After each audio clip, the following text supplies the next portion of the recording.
6 earned run average is good for third in Division I. That's fouled off of Brown, and it's 3-2. Opponents hitting just 158 against Pickens this season. Tennessee staff number 1 in Division I in team ERA, number 1 in the SEC in opponents' batting average. They do it with the pitching and the defense here in the first.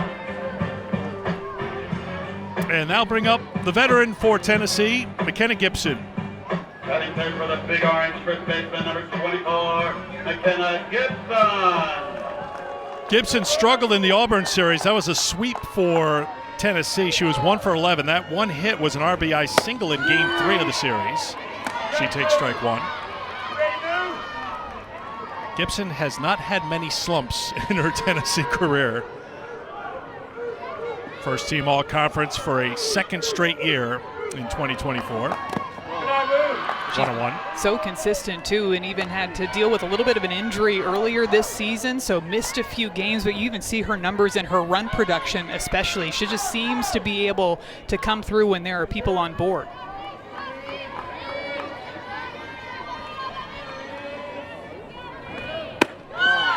It's inside 2-1, and is a 4-year member of this Tennessee team with a handful of freshmen playing key roles and a couple of transfers playing key roles. Karen Weekly called McKenna Boo, as we all know her wise old owl on this Tennessee team. That's a compliment, Boo. Wise old owl is a compliment. There's Karen. Coach Karen Weekly said that the coaching staff, they can always count on McKenna Gibson to deliver the message to the team in the right moments. Count full now from Basinger. We're 2 down here in the first.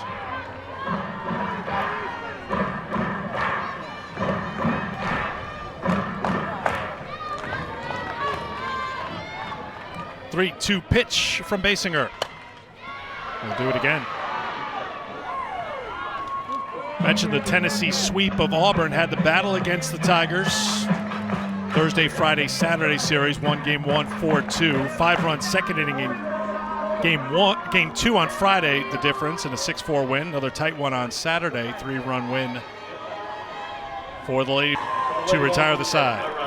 Of the year, they were down there in Clearwater facing tough competition right out of the gate, and they're relying on a lot of new fighters. That change up there for Pickens, maybe just hung on to that pitch a little bit too long. I was hoping you would say just missed. I guess that's my job. 1-2 to Collins. You go undefeated, yet give up the number 1 ranking, but that was the last time a Tennessee team in any of the polls, and there's 4 major polls now, there wasn't an ESPN.com poll then, was number 1. So that's a great accomplishment. It just gives you an idea like where this program is right now. I think it just goes to show you, too, that these teams are just trying to control what they can on the field, because you can't control anything else. You can't control what other teams do, but you can control what you do between those white lines, and that seems to be the consistent message from Coach Karen Weekly to her team throughout the past couple of weeks. I thought John Rittman had similar sentiments today, especially right before the game when we were talking about how important this game is. We're trying to win every single game. To do that, you have to shut out everything that, no disrespect intended, that we say or anybody else says. This is a soft liner to center field off the bat of Leach. To Brockenbrough to retire the side. Another 1-2-3 inning for Reese Basinger, scoreless after 2. Texas, 10 hits allowed against the Longhorns.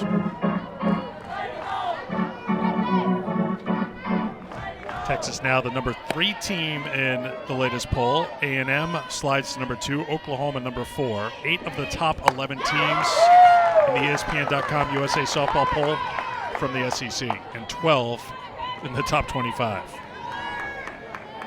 Taylor Pipkins leading off for Clemson here in the top half of the third. Freshman right fielder down in the count, 0-2.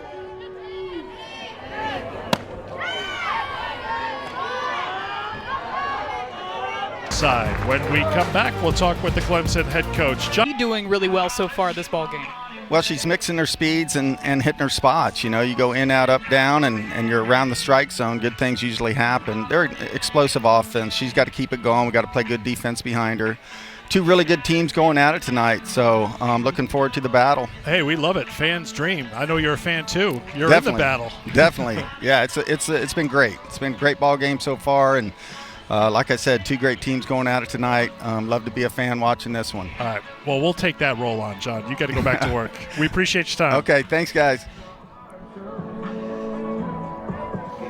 I know it's a story that's been told many, many times, but when you build a program from scratch, you bring in a coach like John Rittman, who had great success at Stanford, you throw in a global pandemic as you're trying to get up to speed, but what they've been able to do, the consistency that they've had throughout their brief history has been really impressive. And one of the main things when you talk to him just about the growth of the program in such a short amount of time, he talks about the culture and the buy-in from the players, and there's so many names that you just grew so familiar with the Clemson program, whether it's Valerie Cagle, Mackenzie Clark, Aaliyah Lungaleo, so many different names that contributed in several different ways for this program, whether it was getting to school before the program even started playing softball games to build up that culture from the ground up. But it's truly been remarkable what he's been able to do with this program in such a short amount of time. 2-1 to count to Ella Dodge, second baseman, leading things off here for Tennessee. There you see the Clemson team of 2025, and it is a little different for us. First time we've seen Clemson this year. We were so used to seeing Valerie Cagle. I added it up. I don't know if this is a completely inclusive list, but by last count, she had 22 school records. Now, I know the programs, and do the video review here for this non-conference midweek game. So we'll see what they may be looking at here. Let's take you through a couple of replays. You cannot leave the base until the pitcher releases the ball. If I had to say, it looks like maybe the runner at first, Clark. John Rittman, that would have been right in front of that Clemson dugout. Hard to tell. Might have a case there. here. Ball in hand, out of hand, and I think she's off the base. Yeah, it definitely looked like Ella Dodge at second base left on time. So I'm with you. I'm looking over at first base at Emma Clark here.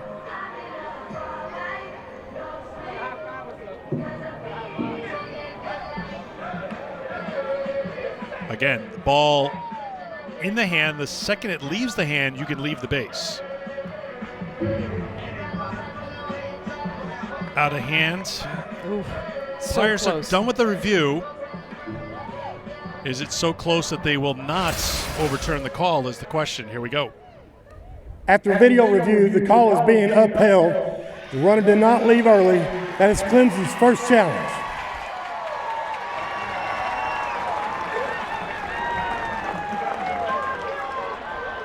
So Rittman took a chance. It was obviously very close, but the call stands. So Panel gets her 52nd RBI of the season. She stays hot.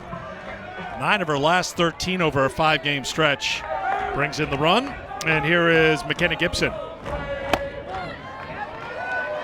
Gibson struck out looking in her last at-bat on a curveball away. And you'll notice, too, how quiet Gibson's feet are in the batter's box. Talking to Karen Weekly about this before the ball game, almost like a two-strike approach that Gibson will go into. You see how she completely eliminates her stride, and that's something that she'll use when maybe she's feeling her movement going a little bit too far forward, wanting to have more controlled movement in her swing.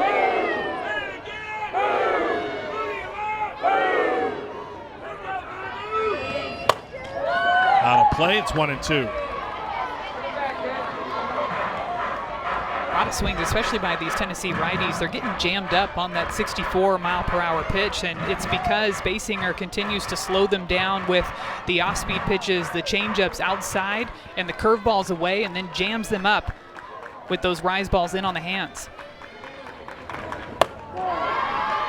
2-2.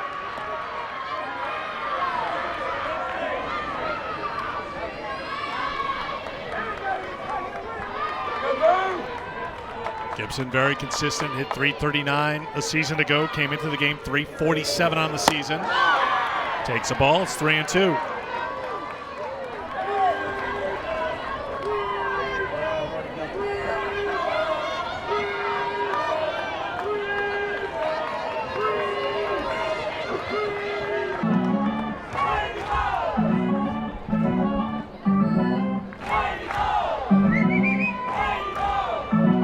Basinger with 3 strikeouts today. There's not a lot of swing and miss for the teams. Turned just 10 double plays on the season. That's not a big number. Their fielding percentage 4th in the SEC, so the defense has been good to support the top pitching numbers in the SEC. Now Karen Weekly is going to come out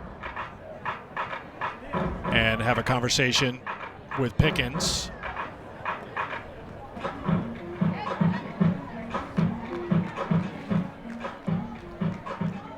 While they talk, I can tell you that tonight 2 more first-round Stanley Cup playoff matchups are on ESPN. Panthers and Lightning gets it started at 8:30 Eastern Time. And then it's Game 2 between the Wild and Golden Knights. Vegas won Game 1, 4-2 on Sunday nights.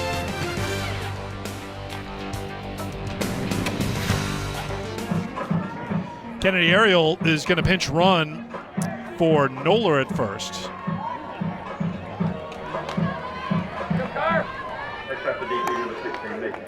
Here is Macy Cintron. Grounded to second her first time. Swing and a miss for strike 1. Returning for Clemson, first base number 1, Kennedy Ariel. John Rittman down in the third base coach's box. Hearing it from the Tennessee dugout, it would appear. You got to make sure you field those when you're in the coach. And she manages to keep that one just inside of that foul line. Ball 1 to Gabby Leach, who flied out to center her first time.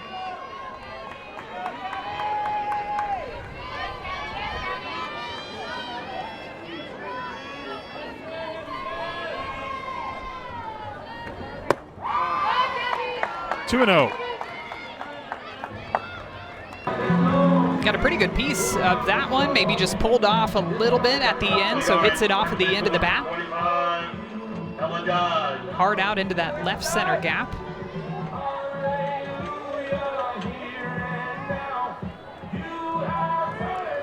These are 2 teams that say they're at their best when they're playing some good defense. My takeaway is that defense carries into the stands here at Sherry Parker Lee Stadium. For the baby to still be, still sleeping. And for the baby to still be asleep. That's the winner right there. And the thing is, there's no embellishing that catch. You can't say, well, you know, I was holding the little one and I reached back. It was going back a couple of rows. That's exactly what he did. He reached back a couple of rows. Baby didn't make a peep.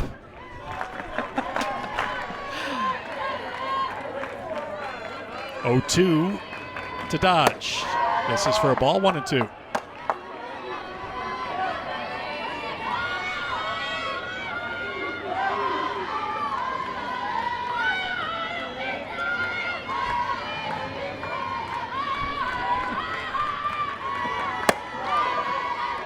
Right here in the blanket. Kylie Johnson swing and a miss for strike 1. Johnson popped out to second her first time. Clemson has a runner in scoring position for the first time tonight against Carlin Pickens, down a run in the 5th. Johnson pulled back. It's 1-1.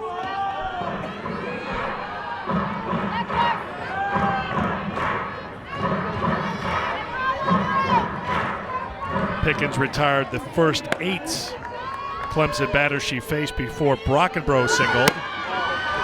Johnson offered and then pulled back in time. It's 2-1. Looking like she's trying to lay down a sacrifice bunt here. Not easy to lay down a bunt against somebody like Carlin Pickens either, especially with that down movement that she's got on the drop ball, plus the velocity, of course.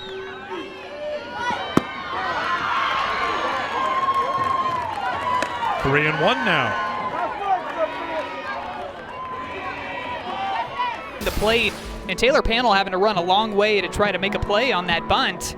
And that split indecision that you just talked about, Eric, that slight miscommunication leads to a runner being safe over at first base. Or is she?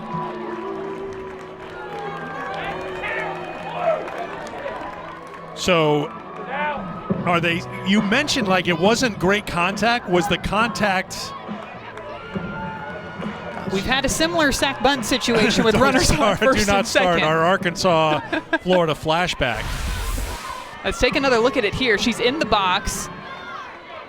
Does that ball hit her while she's still in the batter's box? You see the plate umpire saying He actually made contact with that ball.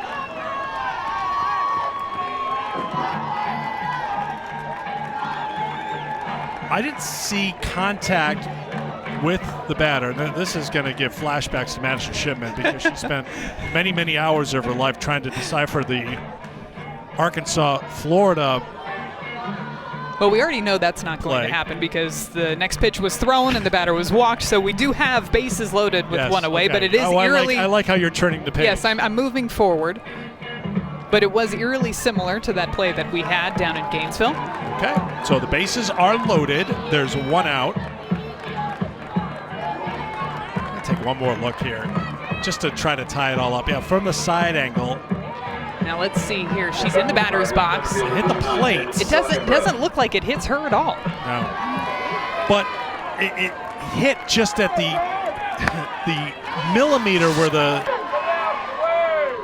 Well, Brockenbrough got the first hit of the game for Clemson against Pickens. She's 3 for 6 with the bases loaded this season with 9 runs batted in. Plate, you could hear her saying no, no, no, because it came off the backstop and the netting so quickly to Nugent. And that's something that teammates will talk about before the game starts. When you've got the velocity of Pickens out there, you want to get a read for how that ball bounces off of the backstop. And Sophia Nugent was all over that one. Looked like Alex Brown was thinking about taking off, but to your point, Eric, heard Maddie Moore saying no, no, no, and she retreated back to third base. Another one up, and it's 3-2 now to Moore.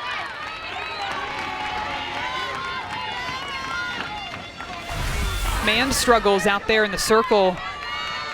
So for an offense, what you can do is you can shift your game plan to be even more patient up at the plate. Swing and a miss by Julia Noller for strike one. Noller 0 for 2.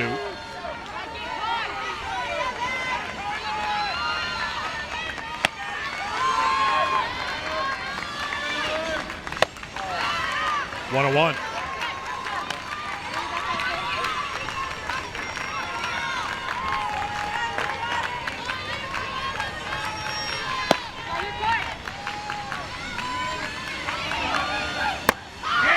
One and two.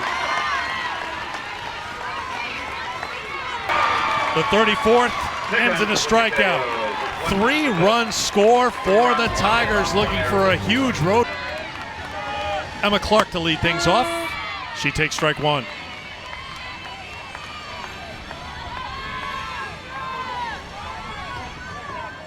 Clark reached on an error in the third.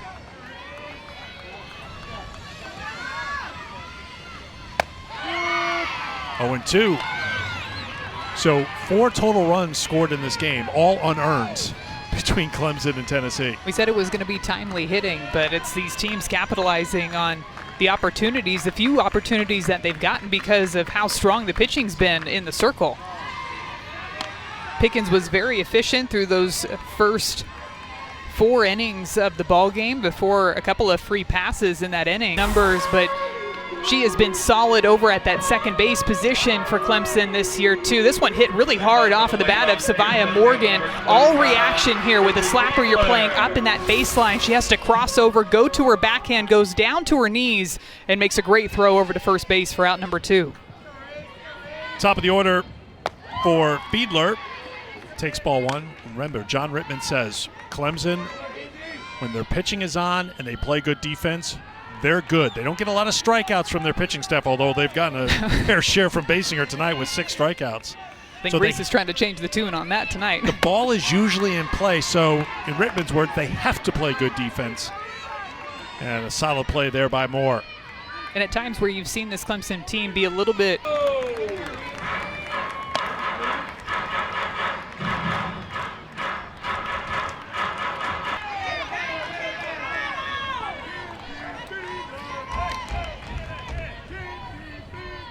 Karen Weekly's gotten a lot out of Kinsey Fiedler in her first year with this Tennessee team, transferring in from Washington. Runs on the year. So that's a total of 11. My math's not great, but I would say that it's 11. A lot of strikeouts in this ball game that we're seeing right here in front of us. Pickens has 5 and 7 for Basinger. Basinger's season high is 9. Pickens out there after a busy 5th inning to work the 6th against Cintron, Vieira, and Collins, down 3-1.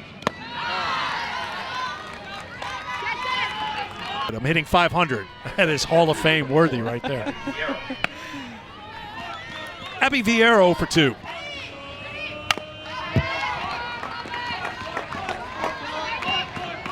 Talk about leadership for Clemson. It starts with Abby Vieira, who is a 4-year starter behind the plate for John Rittman and the Clemson Tigers.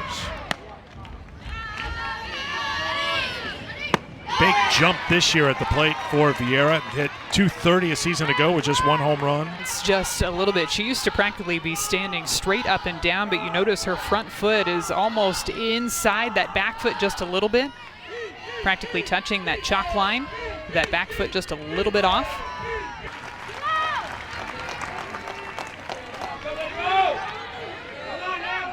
It's constant search, isn't it, to find what's comfortable when it comes to a stance and where you stand in the box and what you do. And sometimes things came off of the bat of Gabby Leach.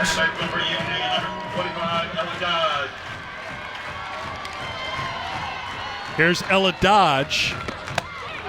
Strike 1. Dodge singled and scored the first Tennessee run back in the 3rd, struck out in the 4th.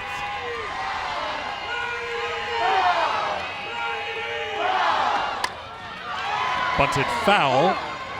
It's 0-2. So Basinger's line is complete. There'll be a no decision for her here tonight.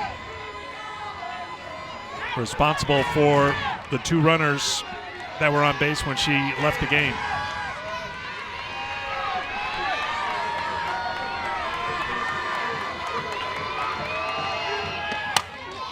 Popped up on the infield. Moore's got it. 2 down. Eric, I can't help but go back to the very first ball that was put in play in this inning off of the bat of McKenna Gibson, the ball that just barely got past Marion Collins over at shortstop. That's another one of those plays that you're not going to see show up in the stat sheet as an error, but I guarantee if you go back and ask Marion Collins, that's a ground ball that she wants back. She wants to try to make that play with that awkward in-between hop, maybe try to get in front of it so that she can get the first out of the inning, because with that first out, you wouldn't have seen those 2 runs come across. Feels like one that you have to have if you're going to pull off an upset and knock off the #1 team in the country by Brown. Morgan is retired. 1 down here in the 7th. NFL Draft starts Thursday night, 8 Eastern, 5 Pacific. We'll have every pick once again on ESPN along with our expert analysts checking in. It's also available on the NFL Network, and ABC's coverage takes a look at the prospects' journey to the draft. All 3 days are also live on ESPN Deportes, ESPN Radio, and also the ESPN app. Top of the order, it's Kinsey Fiedler. There was a scoring change. Fiedler was credited with a double and took 3rd on a throwing error in the 5th inning. Originally scored a triple, so the change made. That's the right call. So she's 1 for 3 tonight.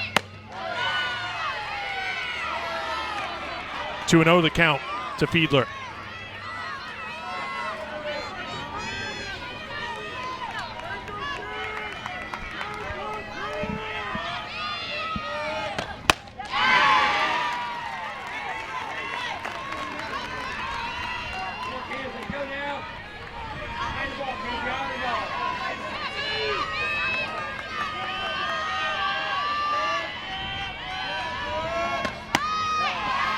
Three and 1.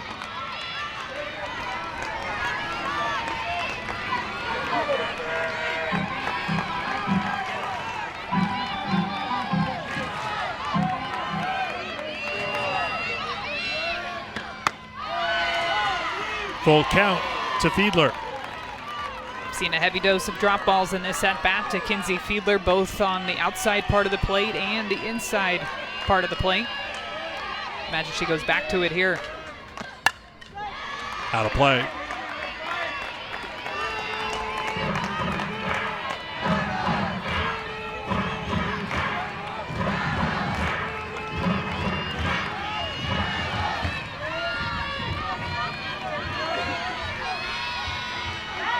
Winning run is aboard here in the 7th for the Lady Vols. A really close take on that drop ball away. We've seen that pitch outside to right-handed batters called throughout today's ball game, but doesn't get the call there on that drop away.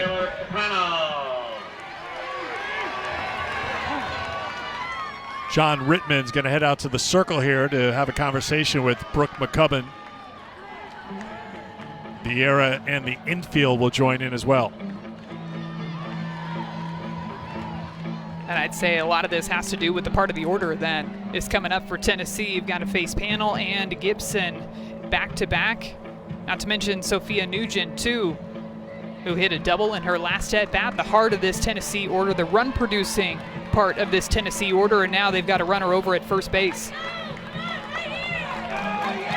Well, Taylor Panel in Game 1 of the Auburn series hit a walk-off homer. She was 5 for 8 in the series. 4 runs, 4 walks, was intentionally walked a couple of times. She has been a very tough out all season for Tennessee. Hitting at .446 and takes strike 1.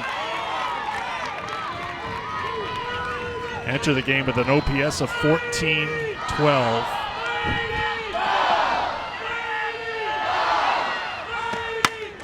Ground ball to second.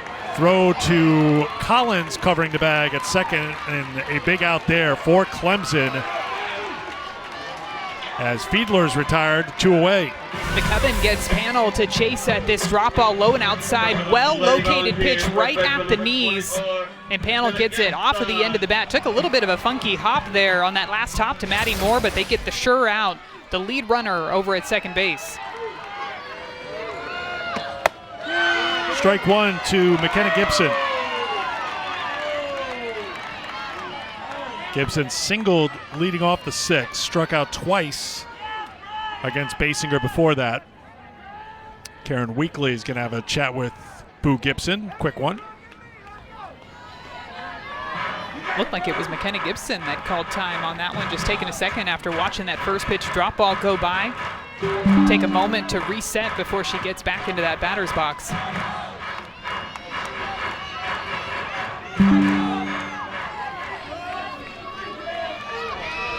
Foul territory to snag that one, but I like the pitch call, working that pitch inside to get Nugent jammed up.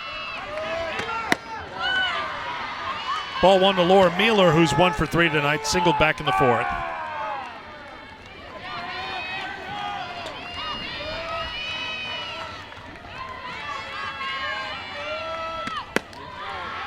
Two and 0.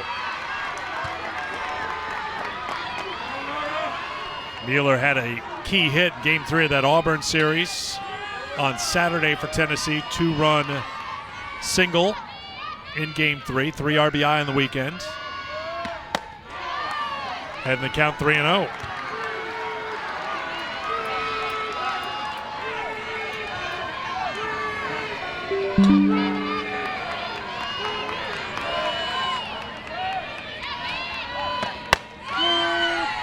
There's a strike from McCubbin. Came on with 2 on and nobody out in the 6th inning. After getting a line out, gave up a 2-run single to Gabby Leach, who waits on deck.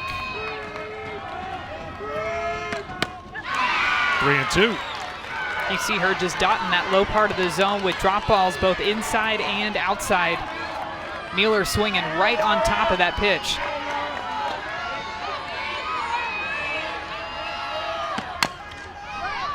Tapped foul.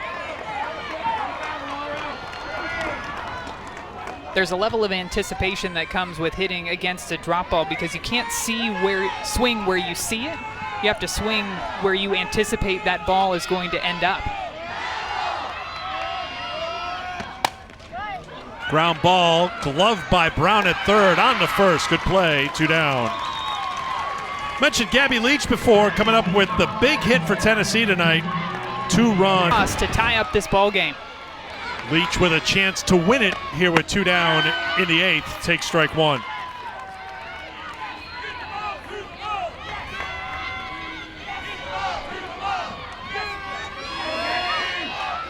We've played 8 in Knoxville. See an ACC rival, but both of these teams are trying to boost that resume for the postseason that's just right around the corner. Here's the freshman Macy Cintron 0 for 3 against Pickens tonight. Fly to center her last time. Pickens is retired 10 in a row.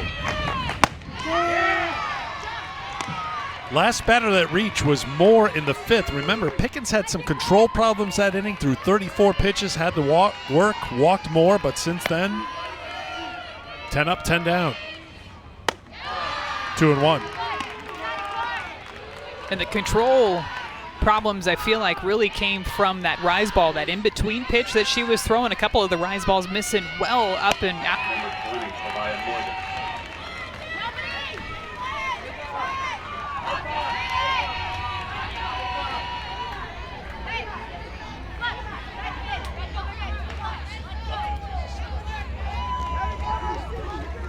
Looks like we're going to have a pinch runner here for Clemson as Cintron will head to the dugout. Ava Wilson will run.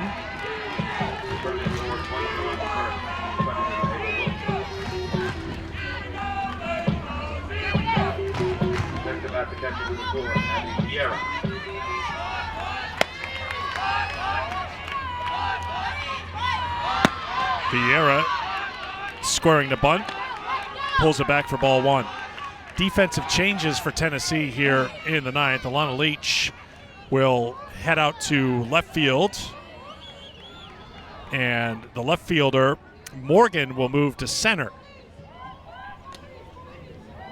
Talked about this defensive change because you've seen Tennessee do this throughout this season, moving both Gabby and Alana Leach into left and right field, moving Savia Morgan over to center field. And Coach Karen Weekly said that it's just about getting the strongest arms possible out there in the outfield.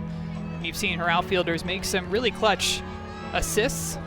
Gabby Leach has thrown out a couple of runners from right field, just advance that runner over into scoring position. Called upon to bunt, wasn't able to get it down into fair territory, so now you're just battling away to see if you can move that runner over. Battle continues.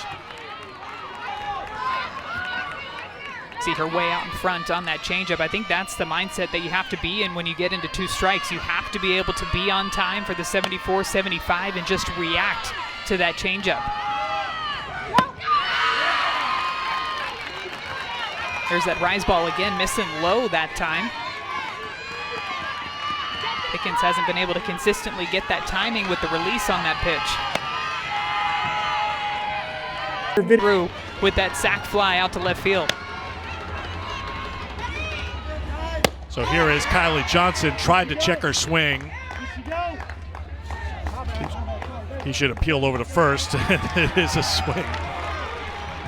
There's a runner on third right now. That is important to note because Vieira, heads up base running, went over to third on the throw to the plate. So an insurance run is 60 feet away, but there are 2 outs. Ooh, Johnson trying to bunt in that run, bunt herself on, but now she's down the count 0-2.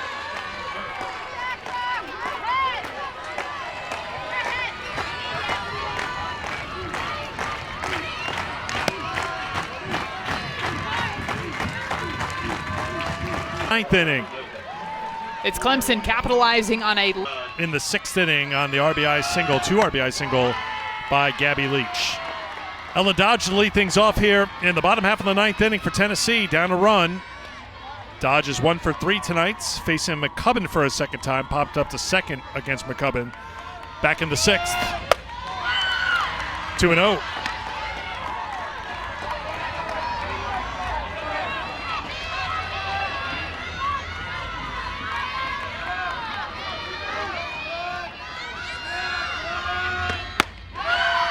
Two and 1 to Dodge.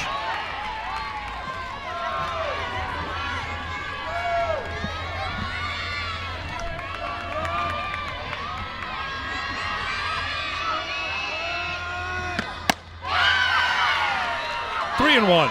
Looked like McCubbin wanted that call on that drop ball inside.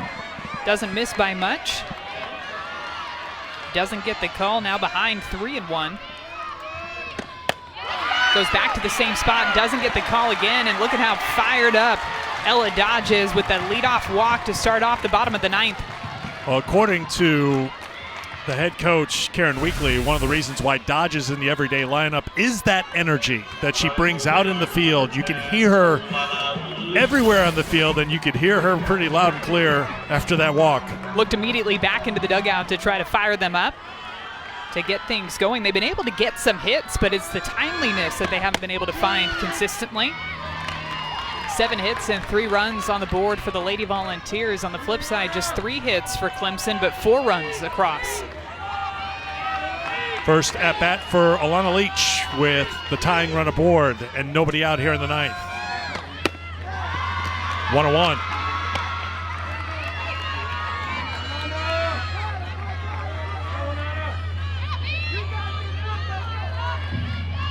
The plate goes to the slap and hits it hard out to left field for a base hit.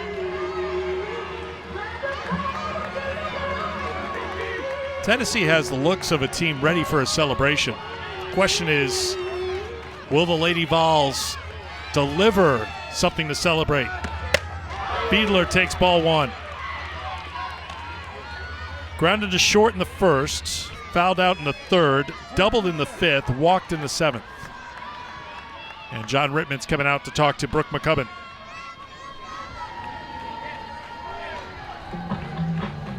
And to talk to the infield. So wants to get the defense squared away here with 1st and 2nd and 1 out.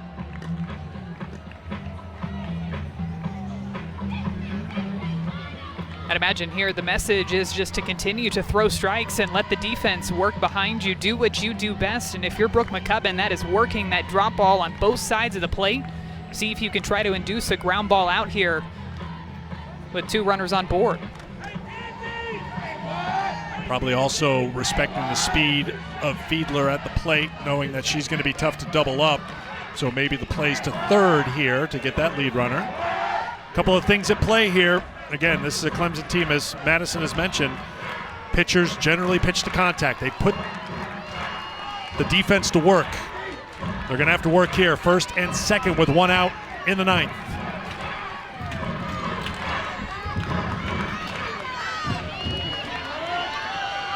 One-0 to Fiedler. 2-0.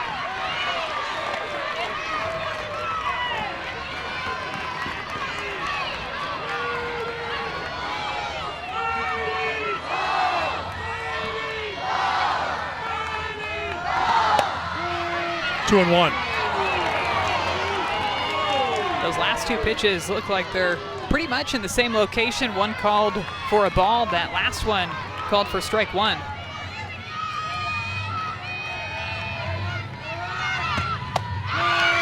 Two and 2. Drops in that changeup just when you start to expect more and more drop balls. That 56-mile-per-hour pitch tunnels in like a drop ball with that movement down in the zone.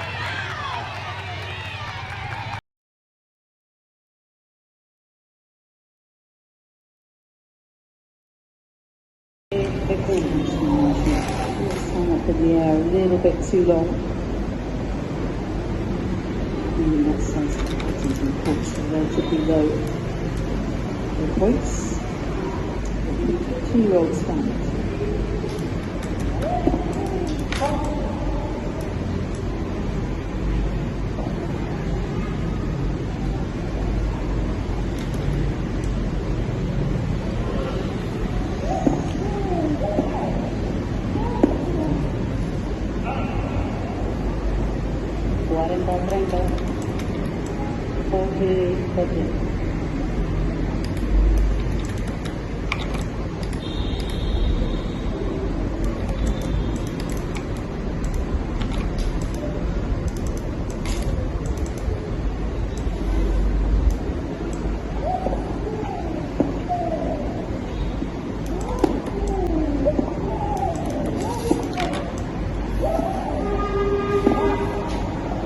Look at the very western grip of my 3/4 hand side to get that one down quite quick enough, which was frustrated.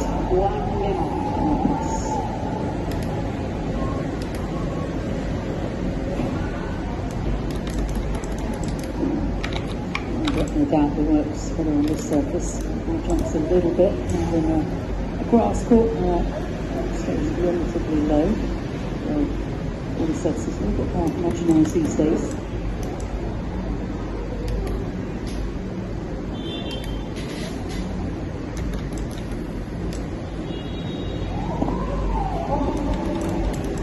Rarely goes for big flats there, partially.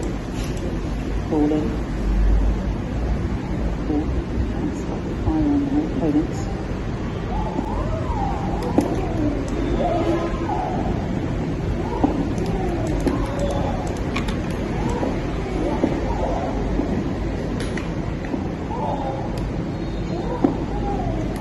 There's a point in the buzz, that's no, I probably should have won there.